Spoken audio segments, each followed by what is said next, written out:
Happy Thursday, everybody. I'm Jade Scott. This is GrowthRx, and today we're joined with the incredible Riszk. Mick, how you going?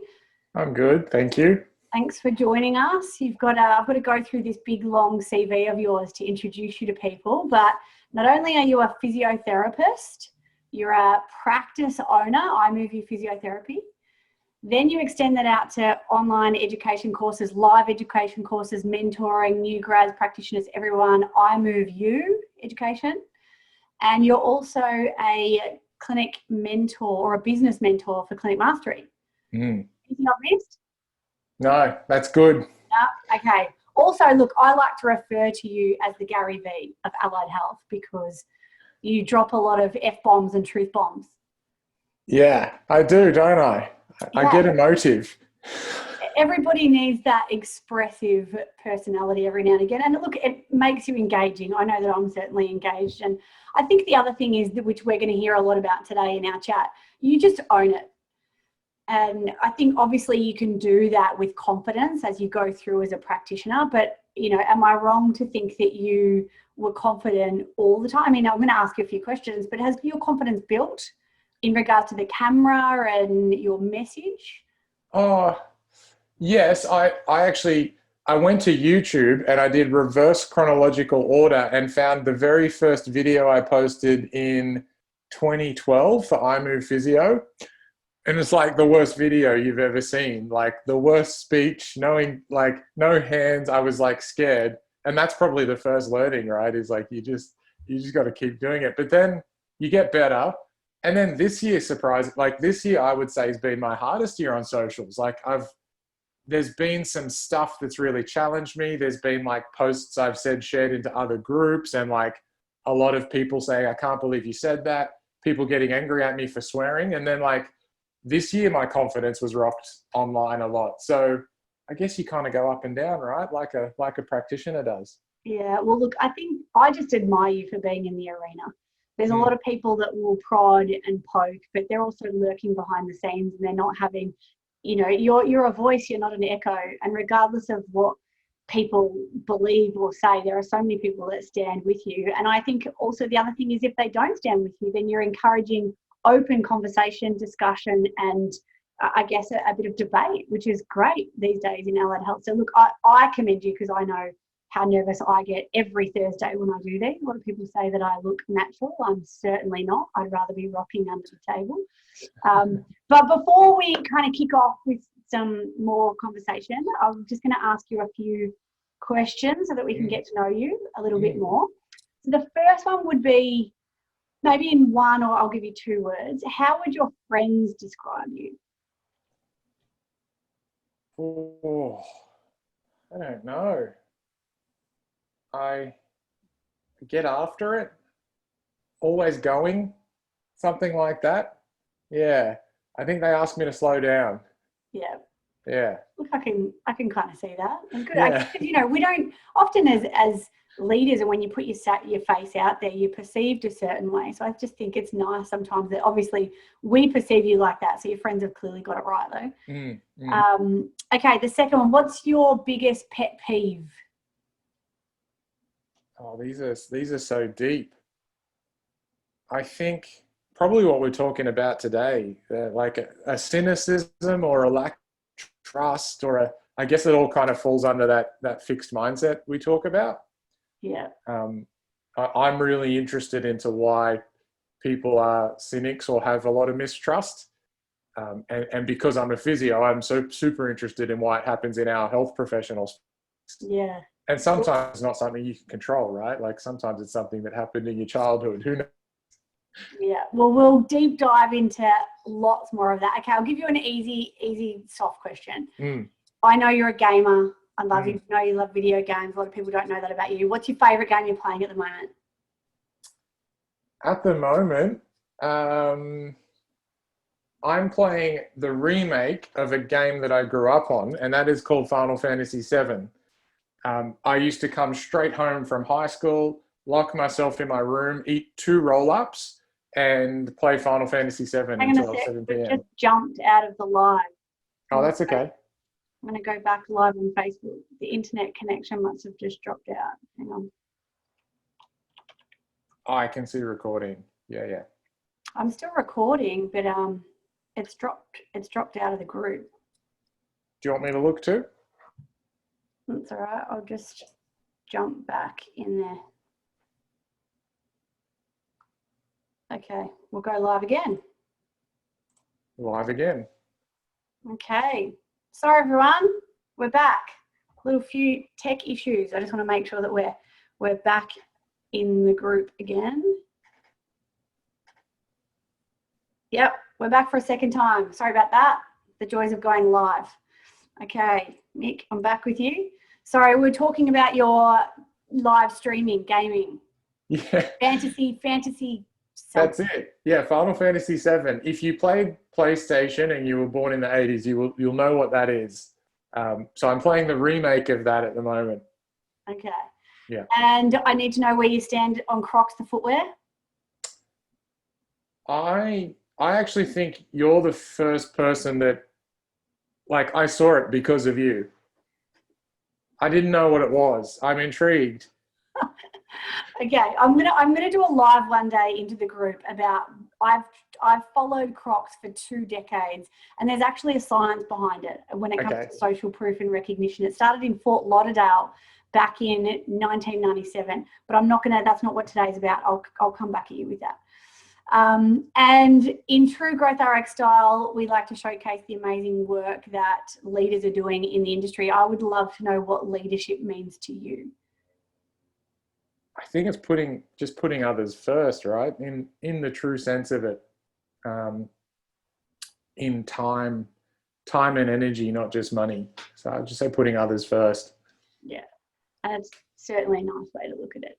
Mm. Okay, now we chat a lot offline. We have lots of our own mini conversations, which I love. If people could be a fly on the wall for some of our conversations. So we're going to bring one of them live today. And when I asked you the topic, obviously your go-to is private practice, but more than that, it's private practice and achieving the win-win-win. Because as you've mentioned quite a few times, as I've heard you say, people seem quite cynical about not only being able to love what they do in practice and provide high-value care and evidence-based medicine and look after our patients, purpose, meaning, why, all the rest of it. But some people's purpose and meaning is actually business and having a really profitable, successful business. And I guess more and more often there's a bit of tall poppy, there's a bit of can you actually have both? So I think that's probably what we're going to explore today. Where do you stand with most of that? I mean, it's certainly possible. I think I feel like it's possible because I feel like we're on our way to doing it. And I've seen it work really well. I've seen team members have flexibility, earn good pay, be leaders, have hustle, have a satellite clinic, and the business still be great. But when a few posts this year, when I was speaking to questioning my confidence, there was definitely a host of people who just like, what are you talking about? It's horrible out there. Like, I don't think you see what we see. And so that probably just speaks to the range of private practices, right? Yeah. And there's 2 different mindsets here. Unfortunately, in life and even in everything we're seeing with COVID, JobKeeper or not, you've got employers and you've got employees. But also in allied health, we've got contractors, we've got rental facilities. There are so many ways that people can be remunerated, but we're still guided by the same common ground, which is we're a fee-for-service industry. If we don't treat patients, we don't get paid. So there is that ethical concept there that if you rebook too often, then you're out for a money grab. If your bosses or if you've got a business owner who tells you to rebook, there's some kind of money grab. Or if you're not booking enough, you're not providing such high value care. There is a difference between underservicing and overservicing, and that comes down to education, right? And then that ties back into money. Yeah. That's the hard thing about what we do. The hard thing is we all need stability and security, whether that's you as a team member or the business owner. But then we do this thing that's supposed to be evidence-based, and seemingly that competes. It's almost like a left and right brain thing. It was like, well, we can't do this and do this. I think you can. I think the evidence points to it. And I'm like, I don't know, I'm pretty young. I've got some mentors that are in their 50s and 60s. And like, I trust them too. Like, I trust the people that have been before me, and they tell me that this is how they do it.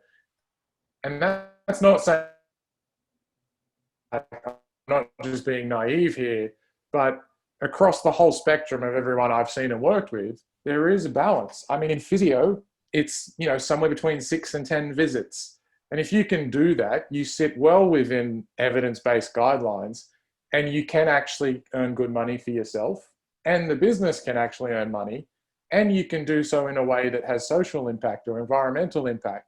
That stuff is, but sometimes I feel like people don't think that that's possible, but it is. And look, before we extend on, I guess, what we can do better, both as practitioners and business owners, I want to extend on that. You were talking about the 6 figures. You know that I love to drop evidence-based bombs. There is a study that was done back in 2005 where they assessed almost 20,000 patients in the UK. That was a physio-driven model, and it was also assessing lumbar spine. It was called the stratified approach. And what they did is they found that the evidence supported best outcomes. And I talk about this a lot in Good to Great in private practice, because you can't just tell people when to come back. And, you know, we have this best practice model, but then there's also this stratified approach model. And they say the best results come, and this is the evidence supporting this, from a patient who comes back 6 times. 6 times. So if you're falling less than the 6 times, and look, obviously there's individual here. This is not about trying to make a one size fits all. This is just a collaborative suggestion of what they found. But I find that in all of my dealings, and mostly for me, and I don't know about you, but it's mainly osteopathic graduates I've probably dealt with, you know, over the last 12 years, they've got this rule of 3s. And to me, there's absolutely no evidence to support best outcomes for 3 treatments. But what it is, it's a comfort zone. And I'd love to hear your thoughts on this. I think it's really easy for a new grad or a practitioner to have an initial consult and then follow up a week later, and then maybe touch base after that. So 3 consultations is really easy for anyone. It's stepping outside of that 3 and how you make somebody a long-term patient, trust, relationship. What do you, I mean, you've got a huge amount of experience with new grads. Where do they sit, and where does that barrier for the ongoing relationship in a patient and that initial, how do people bridge that gap? Yeah, I think every new grad we've had come through iMove Physio, and all the new grads I've seen in Clinic Mastery, which is over a few hundred businesses, the average is 2 to 3 visits. And what's really clear is that if you ask the new grad, they're saying, no, I probably wasn't finished with that journey, or no, I didn't get them to where I would have liked, or I didn't get them to end stage strengthening, which we know prevents injury. So I think there's a clear gap in the skills and the tools and the communication to go from that 2 to 3 up towards that 6 to 10. And it's a lack of value on what we do. Sometimes it's a lack of knowledge, like, oh yeah, they're just going to do their exercises and they'll progress it themselves at home, which never happens. And it's not evidence-based, because most studies are between 6 and 12 weeks. And most good physios, I'll speak to physios and EPs, most good health professionals want to go into the prevention space and add quality of life. And if it takes 4 to 6 to 8 weeks at a minimum to get muscle tendon changes, how are you doing that in 2 or 3 visits? And then let's flip that on chronic patients. If chronic patients, we're talking about change talk and behavior change, how are you doing behavior change in 2 or 3 visits? Like, I don't think the best in the world, like, let's talk Lorimer Mosley and Greg Lehman and all, you know, some of these pain science mentors. Even when you're great at both physiology, neuroscience, and communication, I still think it would be bloody hard to change someone's beliefs and behaviors in 2 or 3 visits. So, and you're definitely not there as a new grad, but that's okay. I think some are unaccepting of that. Many new grads, the bulk majority, are like, yes, I need help with this. They're clearly discharging early, or they're clearly cancelling early. Let's work on it. But there is a small percentage of people, I guess, that feel 2 or 3 visits is enough. Yeah. And look, for me, and people might argue, I think it kind of comes down to a few things. A lack of confidence in your prognosis and your ability to treatment plan and provide an actual program. Education in the beginning and actually outlining, rather than say, come back next week, come back next week, come back next week, putting a plan in place from that initial consult. Yeah. And the other one is, I would say, is that fear of money. You know, they worry about how much, it's almost like they're too worried to have patients keep coming back, because as a student in the student clinic, it's pretty cheap. But when you're taking $85+ a consult, yeah, you know, do you think people are worried too much about that? And again, it comes back to money, that financial exchange. Yeah, yeah. You might be better at this than me, but there is a term for that, like that you're seeing others in the same situation that you're in. And if you're a health professional in your first 3 years, you're probably on less than 70K, let's call it. And so $100 twice in the first week seems like a hell of a lot of money. But that's just not the case. People have a problem, they want a solution. And I guarantee we see this because we follow up with our people that have discharged. They're going and spending the $200 somewhere else. Someone who is giving them the end stage solution. And I just want to make the distinction here. You can still be patient-centered. Patient-centered is asking really good questions, like, what are your outcomes? Where else does this show up? Where is this impacting you? What would you love to do? What have you been told? What are your behaviors and beliefs and thoughts about this condition? That will guide how much you see them. And if you do that really well, you're still, I don't think, going to land anywhere between 2 and 3 visits on average. There'll be some people who only need 1 or 2 visits. We're not saying that, but it's an average, which also means you have to take into account that ACL patient you might see 30 times. You got work cover patients you see 8 times. You got EPCs you see 5 times. So I think if your average is 2 or 3, it's probably speaking to something else. Yeah. And I think it all comes down to intent. If you are intending on just churning through and making money, your patients are going to see right through that. You're not going to provide the rest of the quality care in the consultation. But also, this is the great thing about this research article, is that people that were seen less than 6 times didn't get the right outcome. They took more time off work. They invested more into childcare because they needed other people to help with caring and caregiving. And they focused more on reactive health. So while something might have taken, 6 consultations, other people had 3 acute flare-ups where they needed 3 treatments each time over a 12-month period. That was 12 treatments of reactive care. So this is where my next question to you is, we are headed into proactive care in healthcare.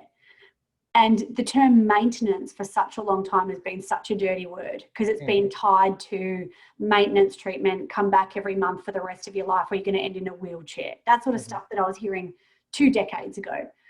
How do we change this mindset? Is it an education thing? Does this start at a university level? Does it start in courses and post-grad stuff? Or does it start with mirroring? But if people aren't listening to their more experienced practice principals or practice owners, where are we breaking down? I think it's like bullshit judgment from others. Like, it's exactly what others think about us if we use the word maintenance. I don't think I ever had many patients that were maintenance, but if you go back to being patient-centered, a lot of people actually want maintenance. So take the judgment of your peers off you and pages and groups that you think judge it harshly. We treat a lot of runners and CrossFitters. I'm not treating anymore for context, but we treat a lot of high-level runners and a whole lot of high-level CrossFitters. They don't need more strength. They don't need to be strengthened. They don't need real pain science. They have a healthy narrative. They understand their body's not a machine. They understand their body's adaptive. They just got a sore shoulder because they lift a lot.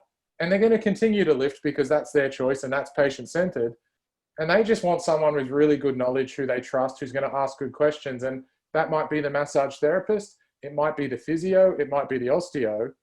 It's patient-centered because the patient wants maintenance. I think if you're doing maintenance or you go in pre-framed, we need to get half of our patients on a maintenance plan, I definitely would in an evidence standpoint, would disagree with that, but I'm open to others' thoughts. That's where I stand. I think it's just judgment of our peers. If you just get rid of the judgment and ask patients what they want, there's a hell of a lot of people who actually want maintenance. And then no one can comment on that because you're doing what the patient wants. I couldn't agree more. One of the things I say to our team all the time is you've got to stop making assumptions for other people. Just because it's what you need or you want or you dislike doesn't mean that you can pass that on to somebody else. It's the same. I used to say the example of getting my hair done. Now, I don't want to draw attention to the fact that I've got grey hair here. I used to be a blonde pre-COVID and now I'm a boring brunette. No offense to brunettes out there. I'm just talking about myself. Oh my gosh. Don't attack me on that. But I go to my hairdresser, right? And I used to, when I was blonde, she would say to me, okay, I'm going to rebook you now for 8 weeks time so that we don't get those roots. The last thing I would say to her is, oh, I don't actually really need to come back in 8 weeks time. You just want my money. I'm just like, yeah, well, it's a no-brainer. It's kind of what happens. And she also says to me, I would normally wait 12 weeks personally, but I know you like to come back in 6 to 8 weeks because you don't want to get to that stage. Asking the question is so important. And often, obviously, we get paid to be able to deliver advice. So we don't just want to sit there, and I have banned the term at our clinics, see how you go. I don't think it's a matter of saying, see how you go and you give me a call when you want to come back either. There needs to be some guideline. But, I think it has to be a bit of that, exactly what you were talking about, asking the questions and seeing where the patient sits. And that's the win-win-win. It's like you're being evidence-based. You should, as a priority as a health professional, prioritize learning good communication, learning the pain science, learning some of your manual skills. And if you look at the research and it's 6 to 8 weeks and the patient is saying, yes, this is important to me, that takes all judgment off. You're practicing EBP. So come from that place rather than pre-frames. That's hard. My example was when I tore my hamstring last year. I understand the science. I'm a physio. That's like our bread and butter condition. And I know that my outcomes at 3 months would be exactly the same if I did or did not get manual therapy. I know that. I know the exercises to do. I know the progressions. I know the evidence. I still wanted manual therapy twice a week in the first 2 weeks for my torn hamstring for no other reason than it felt good. And for that hour or two, I felt like I could move better. That's just one example of a pre-frame. If I went and saw one of my team members, I got mad at my team for this. They just said, Nick, you know what to do. I'll see you in a week to 2 weeks. Now, there might have been a bit of that boss mentality or a bit of he's a physio, he knows what he's doing. It's a classic example. They didn't practice EBP because they didn't ask me what I was feeling or what I wanted for my own hamstring. And they assumed. So that's the win-win. It's not about going in with a template. Yeah. And I think, someone's mentioning here that there's a bit of, placebo and that sort of stuff going on, but some people actually really like it. I mean, I'd love your take on placebo. Is it unethical? Do we need it? Is it what drives businesses? I think if you practice EBP, placebo will be part of that, and you can exploit placebo in a bad way with a bad narrative, or you can use placebo in a good way with a good narrative. There's two people that come to mind. The running guy, the running clinic. If you look up the running clinic, I've forgotten his name, but he said, what effect do you think it has if you're a runner and you walk into a physio or an osteo and they're in a suit and tie and it's a small stuffy room, versus you're a runner and you walk in and the health professional's got running memorabilia and he's in the latest running shoes. That's maximizing the placebo effect. Already I'm starting to think, this guy's a runner, I'm a runner, versus suit and tie person. The The second example is Lorimer Mosley. He's got a great video, which we have in our course, but it's, he says the placebo effect is a nonsense phrase because everything we thought was placebo, we're actually starting to figure out. We're starting to figure out that if you're more eloquent, you'll have a stronger placebo effect. He made a joke about if you walk in with Mercedes keys versus a scooter, you're going to have a stronger placebo effect. So if you're better looking, you'll have a stronger placebo effect. So all these things that we call placebo, we're actually starting to figure out what they are. I kind of think placebo is just stuff the research hasn't unveiled yet. Absolutely, but it's also genetic. Social proof is genetic. It's wired in our genes, and placebo and genetic are not mutually exclusive. You know, they kind of go hand in hand.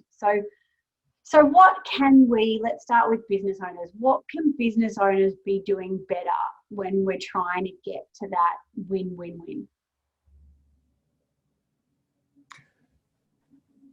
I think it really does come down to numbers, and it kind of, part of me, it kills me to say that, but I think the biggest tension point is a misconception from team members that owners are just rolling in it and that they're being taken advantage of, and owners and leaders doing a terrible job explaining numbers.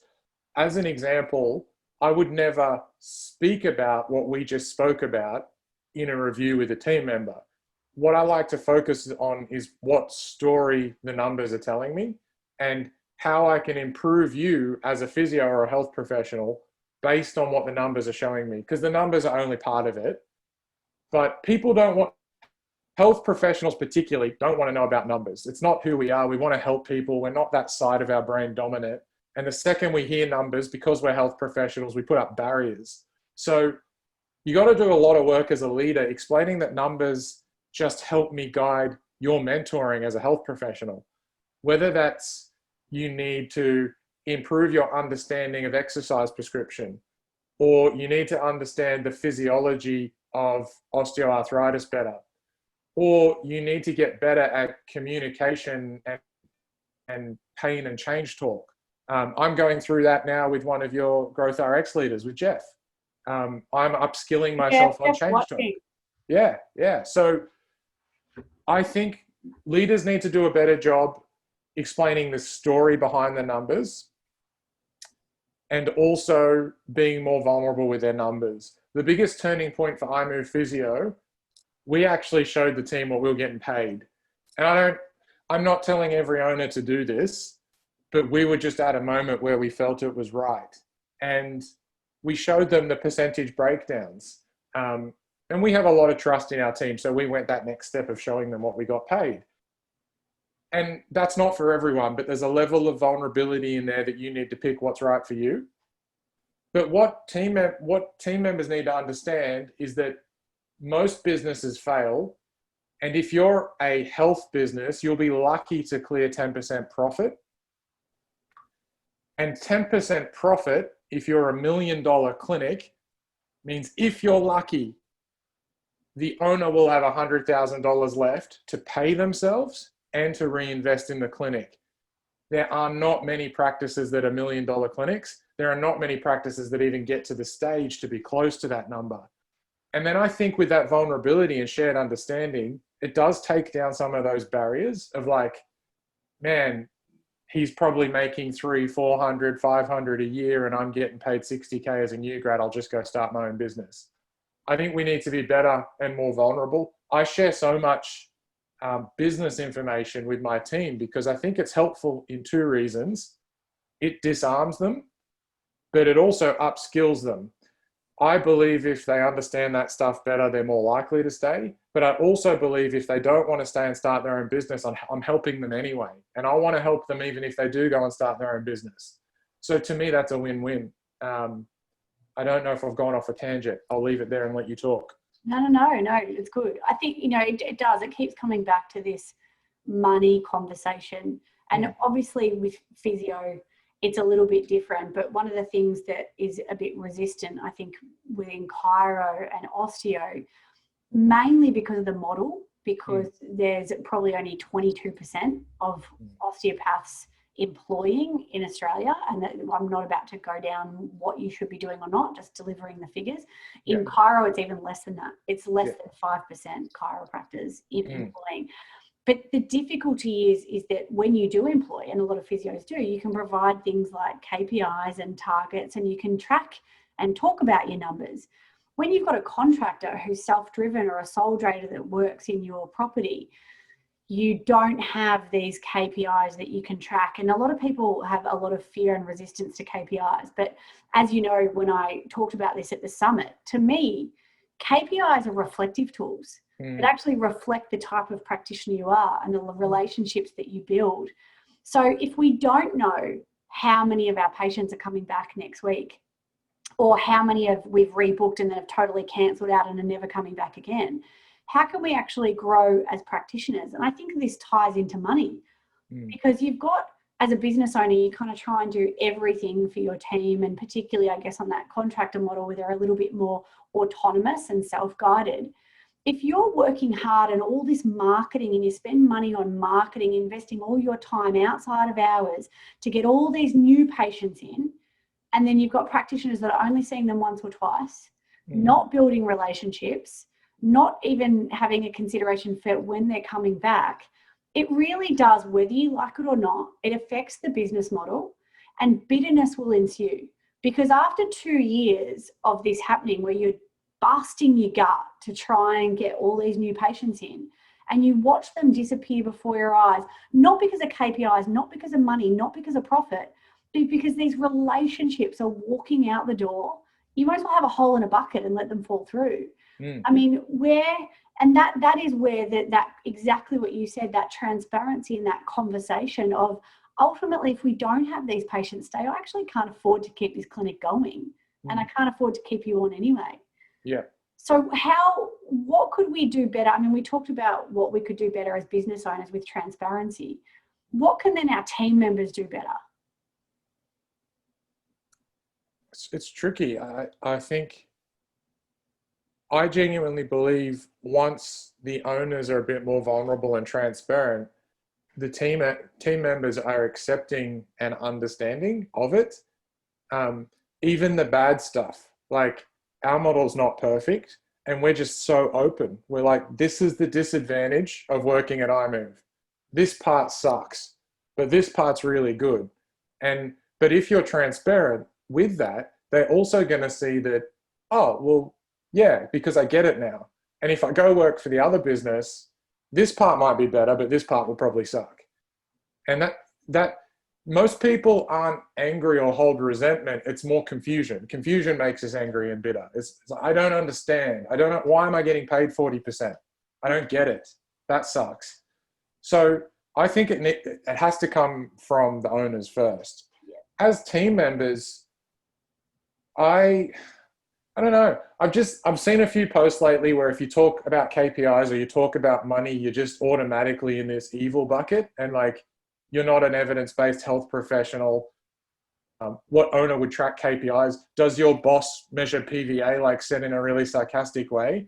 And it just makes me think, straight away, you're just writing off half the population and saying they're not evidence-based and they're not good people because they're tracking numbers.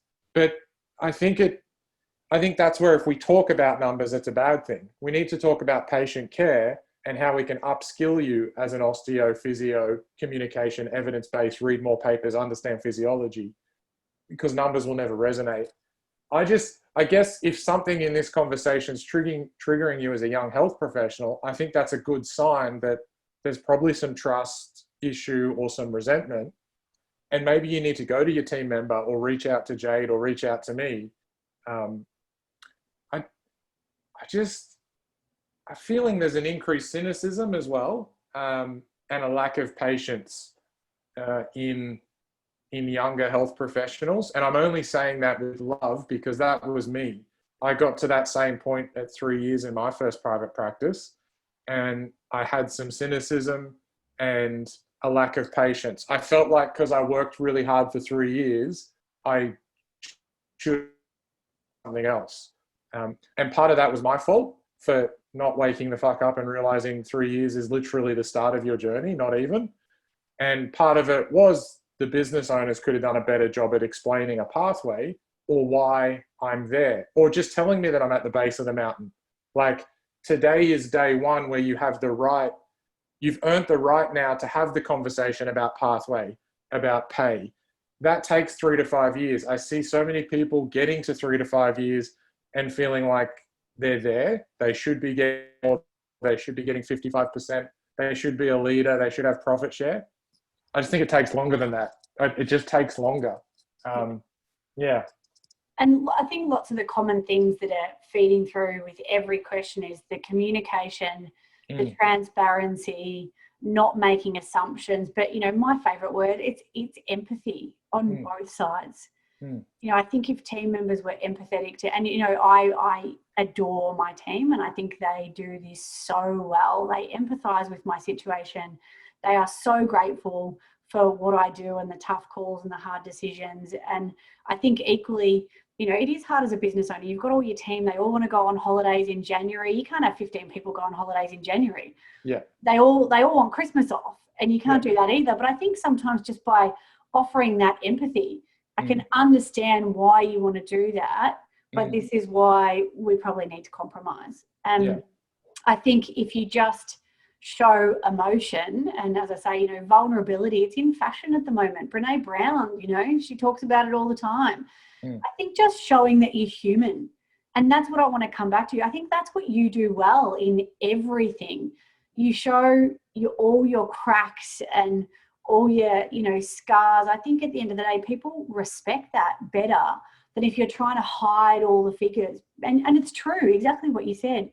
They don't know what it costs for tech support and to do a BAS and bookkeeping and to have an accountant and to have graphic designers. And I mean, all this stuff happens behind the scenes. So they go, oh, yep, you're getting $90 for a consultation. I'm getting 45, you're getting 45, you're getting 45. No, actually, once you take out all the expenses, you're left with about $5 at the end. You're literally left with 10% of every consult. So I think maybe, you know, talking about these expenses and that sort of stuff. But I think there's also maybe a shortage of really great, you know, I guess, you know, we always had a shortage in osteo. I don't know what it's like with physio, but it is really hard to get a physio when you need one that's not a new grad or somebody with experience. Is this why you kind of, you know, people feel like they can ask for more, or bosses do give more because there's a shortage and you don't want to lose staff? Yeah, I spoke about this a lot, that I think there was a feeling in one of my posts that business owners are in a position of power, but we're not. Team members are, because there's an undersupply and you can leave, and leaving is like the most painful thing. Like, you put 3 to 5 years into someone and then they leave at the point where they're just flourishing as a team member and also flourishing for the business. There's nothing more painful. It's just hard. Like, it's just really hard. There's no other way to put it. Team members actually have the choice, but someone told me, I don't know if it's just a motivational TikTok, if you're leaving for money, it's never the answer. Like, if you're unhappy and you're asking for money, that's not the actual reason. And the real reality is that there's only like a $5,000 to $10,000 difference. Like, in your first 3 years, you can shop around Sydney and the range is so narrow. Like, it might be 60K, it might be 70K. And that 5 to 10K is going to make zero difference when you've got a family and you're 40 and you look back at those first 3 years. So you've got to get down to the real reason. What's the real reason? And really interestingly, about the 2 team members that we lost, the thing that preceded that is, I want more money. And we caved in, and it wasn't the answer. They just weren't happy, but we weren't on a level where we could actually figure out what that was. Yeah. So, and I think it does come down to, even, you know, there's a Harvard Business Review article that talks about the reasons that don't matter when people stay. So there's lots of motivating factors that why people stay in an organization. You've got culture, you've got job satisfaction, you've got peer recognition and all these sorts of things. But there's 2 top reasons why people don't stay. that people give all the time. Interestingly, one of them is management. So people don't stay because of managers. And one of the reasons that is because they kind of feel like they've hit the ceiling. Because if they've got an amazing manager and they want that job, that actually doesn't motivate them to stay because they think, well, I'm not going to get anywhere. So it kind of puts a lid on career progression. And the second one, interestingly, is work-life balance. You can give somebody Saturdays off, you can finish them at 5 o'clock at night, you can think that that's what's going to hang on to them by you going back to working weekends and giving them Saturdays off. And yet somebody down the road will offer them a job that makes them work till 9 o'clock every night and Saturdays, and they'll leave. But often we tie those two things, money and work-life balance. We use that like a carrot that we dangle in the hope that we kind of get people to stay, when really what motivates people, you know, comes down to individual things. I mean, is that surprising to you? Do you, I mean, I've been at risk of that, trying to give people work-life balance, but then I just realized that if you want your clinic to open from 8 till 8, you can't just let everyone go home at 5 o'clock. We'd all love that. Yeah, I've been guilty of that. It's one of our pathways to have roster flexibility. And I think how you would answer that is it linked to their desire statement and their greater why? So the reason why they want that time off is more important. If they're just saying, I don't want to work Saturdays, I'd be wanting to dig a little bit deeper as to why. And as you were saying that, it came up for me that whenever we've changed a roster, it makes you happy for about 4 weeks if you're unhappy. Like, you're like, oh, this is cool, go home early.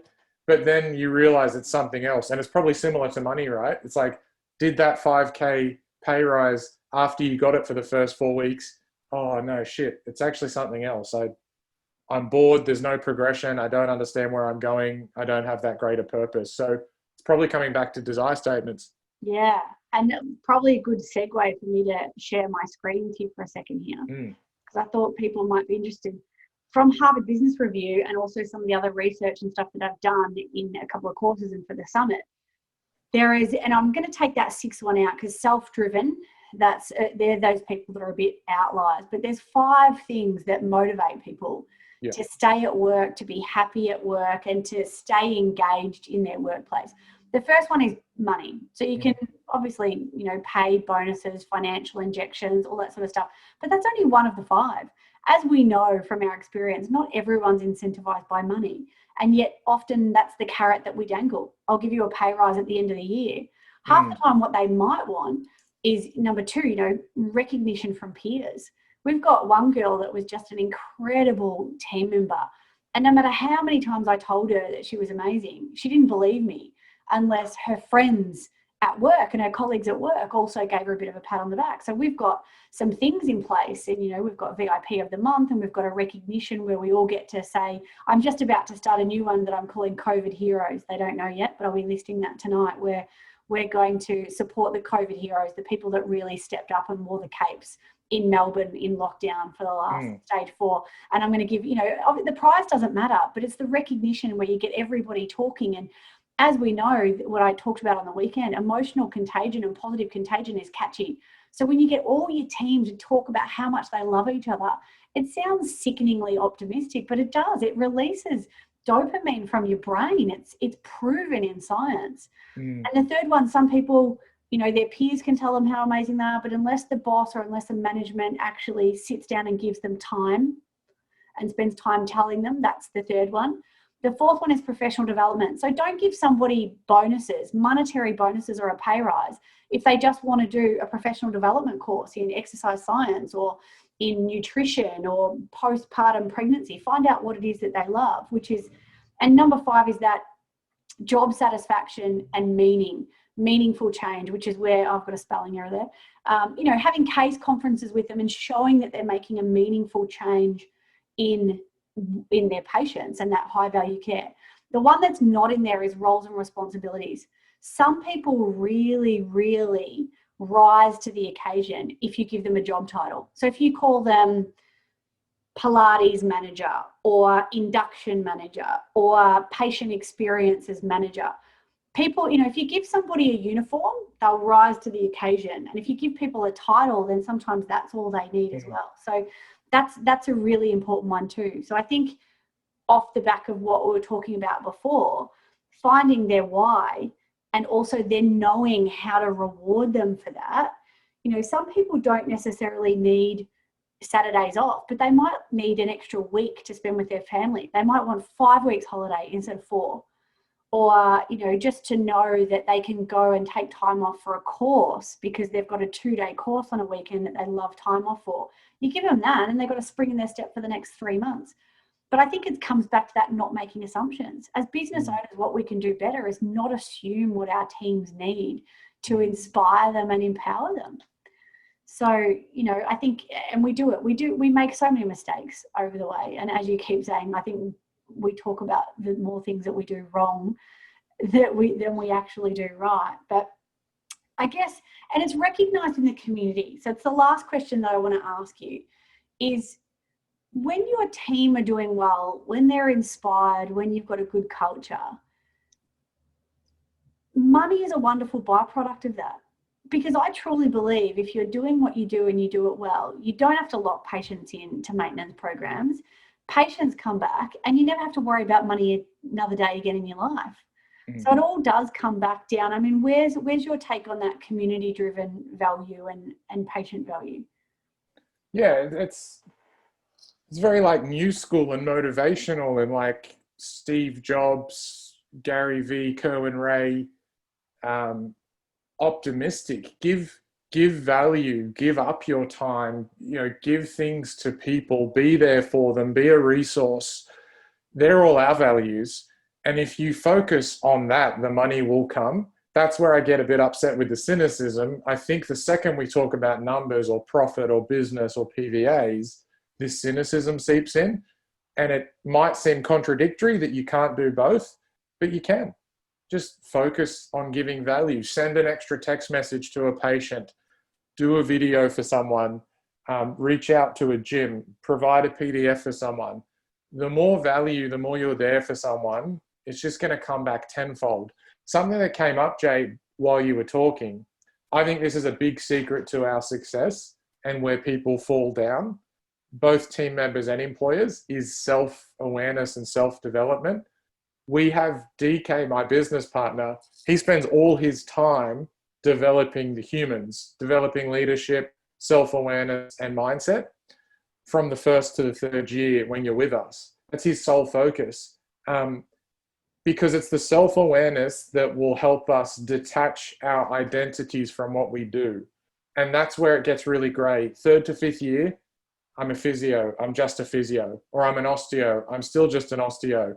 And you ask for money and you ask for time, but actually you don't know what's driving you. And no 20-year-old should. They're hard questions. I'm 33 and I don't know what I want. Like, it's hard. You have to work on it, but you need someone to guide you. So here's my tip: 50-50 physio education and self-development, self-leadership education. And here's where it's hard. So many physios are so scientifically minded, they won't think that way in the first place. And 2, how many business owners actually have the time to put in 50% of their development hours on mindset and leadership and knowing all of those things that you listed, and multiply that by 10 team members? That's hard. That's why being a business owner is so hard, because the reality is you have to be a superstar business owner to get to a point where you've either got enough money or time to get that information and be mindful of that information for 10 to 20 people. So that's what came up for me there. Yeah. Oh, look, I couldn't agree with you more. I know our business gained the most, I think stability is the right word, when I started building a team of leaders. And I made them realize that even if you're supporting even just one person in a consultation room, that's one person that can follow you. And if you pride yourself on leadership, and I guess some of that self-awareness that you were talking about, it's all emotional intelligence. It's my favorite thing. It's one of the 5 categories of emotional intelligence. We've got a duty of care to invest in that. And the evidence supports that we can build and nurture and grow that. And we're going to get far better outcomes. They did some research on surgeons, and realized that surgeons that have greater emotional intelligence and higher self-awareness have 19% better outcomes when dealing with patients. And I'm sure even though that was surgeons, that's totally transferable across to healthcare. And then you tie empathy in with that, which is kind of, you know, what we do best. But it comes down to impact, and that's what leadership is. So I'd love a few take homes from you on being able to deliver the most impact for that win-win-win. You know, bringing it back to that, I definitely agree with you. I think that we can get it. I've got it in my life. I have a wonderful, balanced life that is so unbalanced that it's balanced. I mean, that sounds crazy, but, you know, I have a choice. And I love that I get to now choose whether I want to go into work and whether I want to treat, but you've got to create some impact first to be able to have that choice. So what are your takeaways on delivering impact, not only as an employee, but maybe as a business owner?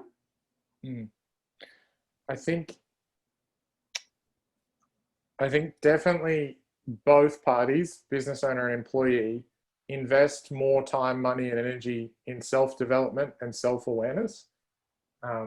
Mindset, leadership, NLP courses, working with you, Jade, that is going to bring you the most enlightenment and happiness, where you'll get to a place where you know exactly what you want. Because it's easy to say, let's do a desire statement.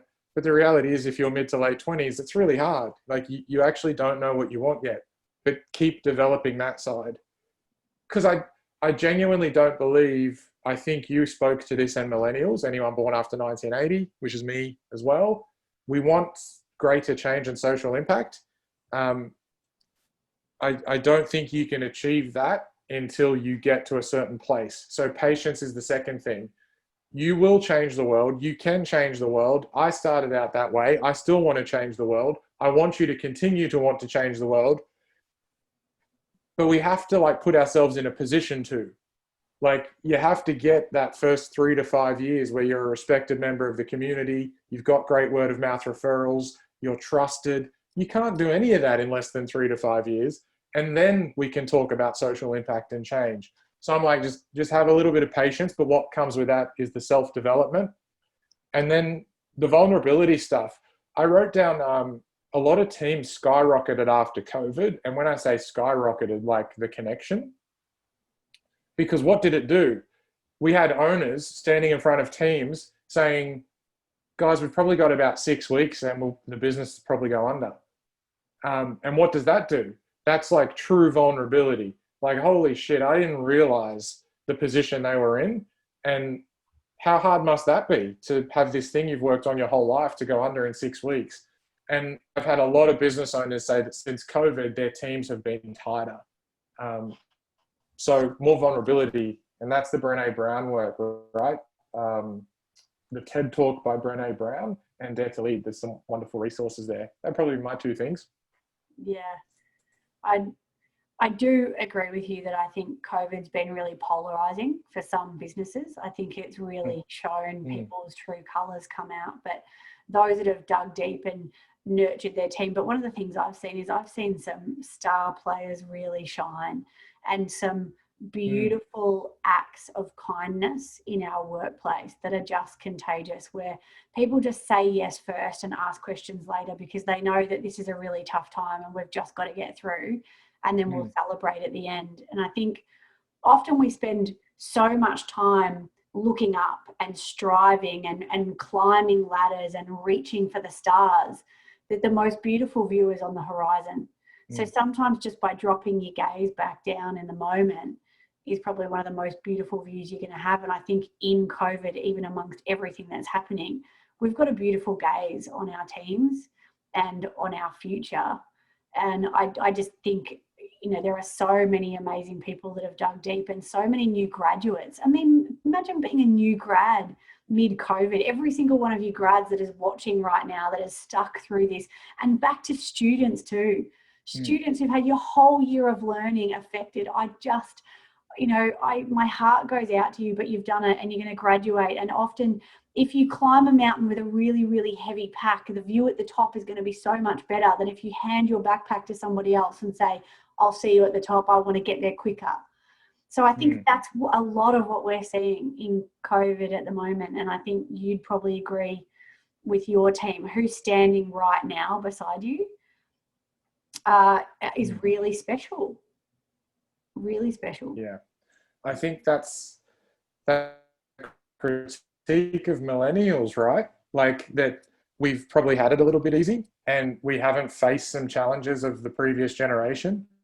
And I genuinely believe that message you just delivered, that's the positivity and that's the positive side of what's going to happen here.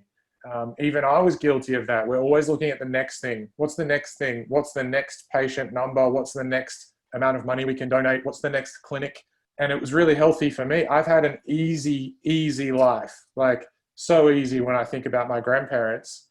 And something like this, I actually think is healthy. Like this will really help us in the long term. I know it's created mental health and some really tough times for me as well. But I'm optimistic that maybe this is something we needed because we were always looking off in the distance, like you just said. And I think it's going to take some of that. It's going to bring some of those new grads and young health professionals back into that mountain. It's like, that was really tough. And I'm going to enjoy it so much more when I'm, seeing patients and I'm connecting with gyms and working with the community.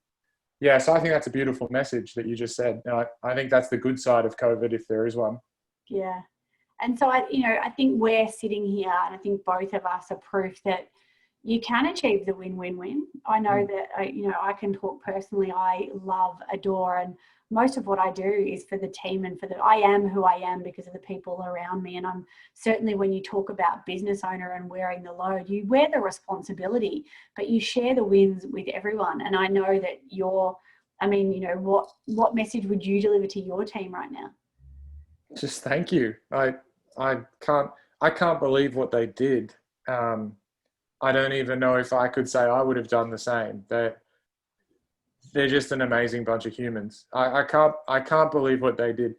They, a couple of them came to me and said, "Hey Mick, I know we need to reduce our hours to get through COVID. I just want to let you know we're going to continue to work 40-hour weeks, but we're happy to take half pay."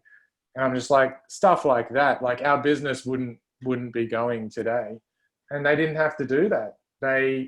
They saved something important to me that I've been working on for 7 years. So yeah, but we get vulnerable. We've all cried in front of each other. We have a few times this year, and they just make us comfortable. So it's just thank you. That's my message to the team. And I love that you said that because that's what I wanted to tie this whole conversation together with. The win-win-win. Yes, it's the money, because if you want to do meaningful, purposeful things, you need money because you can do more meaningful, purposeful things as long as you've got cash to support it. But the win is that. It's what you just said. It's the thank you. It's the gratitude. It's that you get a team behind you that you love and adore so much. And often there is so much judgment and so much tall poppy in these big clinics and these big businesses. But any of them that I've ever met put their team first each and every single time. So I think there is a win, creating great workplaces and great jobs for people to come to, great clinics for contractors to come and go from and leave the responsibility to someone else, and business owners who can lean on their team in times of crisis. So, I'd wrap this up by saying we can achieve a win-win-win. 100%. It exists. And I would just encourage people to reach out to you, Jade, or myself if they're feeling a bit down about that, because it's possible. And I think only the clinics that see it that way are going to survive. And if we all see it that way, that's the rising tide analogy. We're all going to be better. We're all going to stay in our careers longer. We're all going to be happy and fulfilled. Yeah. And if you're not feeling like you're in that space, both people can lift and rise to the occasion. Everyone can do better and be better in those instances. And so, look, if you love some of this stuff, if you love talking about money and developing and growth, for all of those people who've done my Good to Great in Private Practice, it's sold out this year, but hearing the same thing from somebody different with the same drive and motivation, Mick and their courses at iMoveU are just amazing in this space, particularly new grads. How can we find out more about your courses and your work, Mick? Thanks. We live and breathe a Facebook group, so that's the best place to go. iMoveU, all one word, Facebook group. our courses are pinned to the top, but there's also 72 podcasts and 12 months of Facebook Lives, just my face talking about stuff. So get around that. Yeah. Awesome. So look, I encourage you to join that group, have a little bit more about their stuff. I mean, Mick is certainly one of the most generous people when it comes to his time and delivering advice, because he genuinely cares. So if you have got questions, you know, as he said multiple times through this call, reach out, join the group, share your feedback, share your thoughts. We'd love to hear it. And thanks very much, Mick. Thank you. Thanks for your time. Thanks everyone for listening. Bye.